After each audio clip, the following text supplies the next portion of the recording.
This is the Chrissy Swan Show. Stay listening if you want some clues as to what happened with J-Lo and Ben.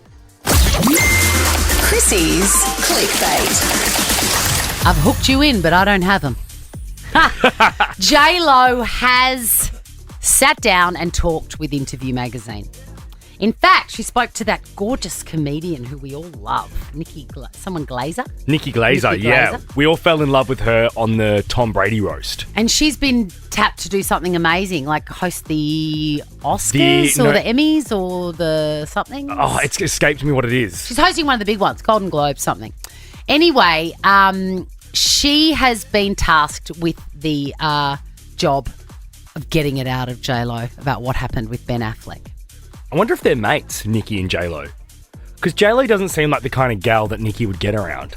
I know, but also J-Lo doesn't seem like the sort of person that would sit down with just anybody. So yes. I think they must know each other. So what I can gather from what I've read is, so she says things like this: you have to be complete if you want something that's more complete.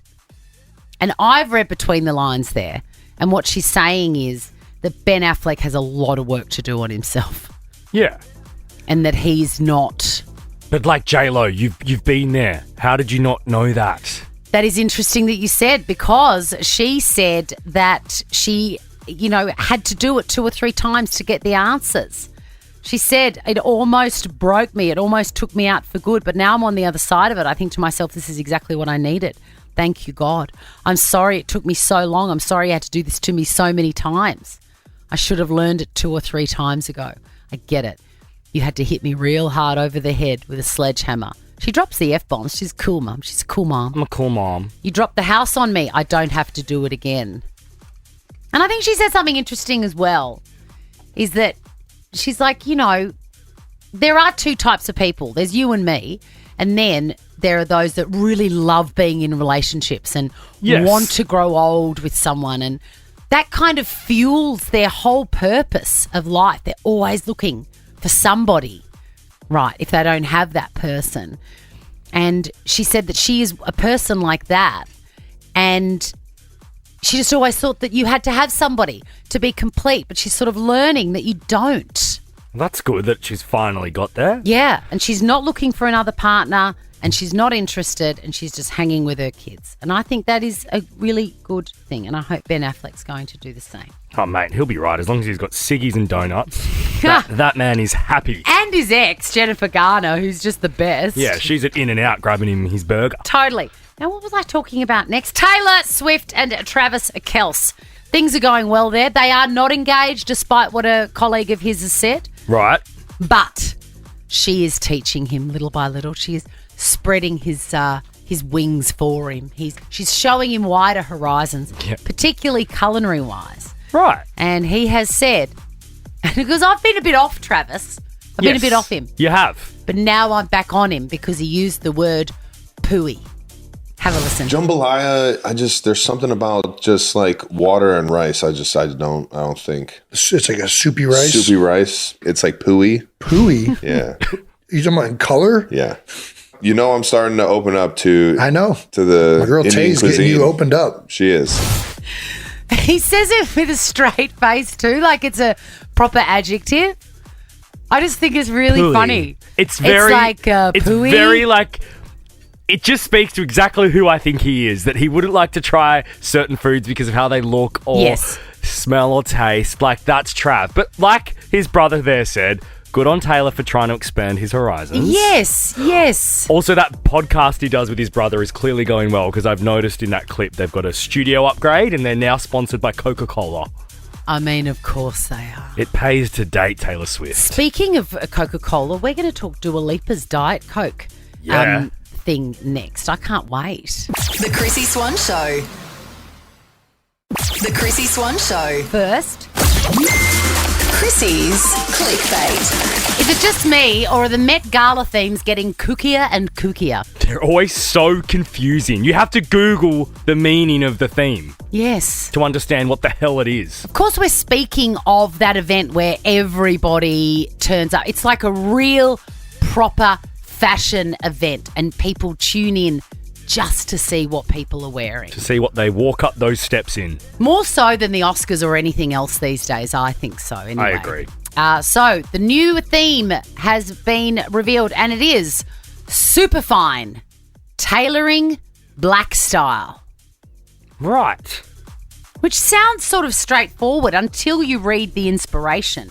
Yeah, because I hear that and I go, oh yeah, that's like... A nice tailored suit. Yeah. Yeah. That's black tie. Exactly. That's what you would think, but no. It is reportedly based off the vision of author Monica L. Miller, who wrote the 2009 book Slaves to Fashion, Black Dandyism and the Styling of Black Diasporic Identity.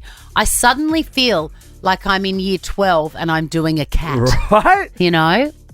That sounds like a lot of work. Can you imagine the squealing that's going on around celebrity houses at the moment going, what does this mean? What am I going to wear? Calling their stylists.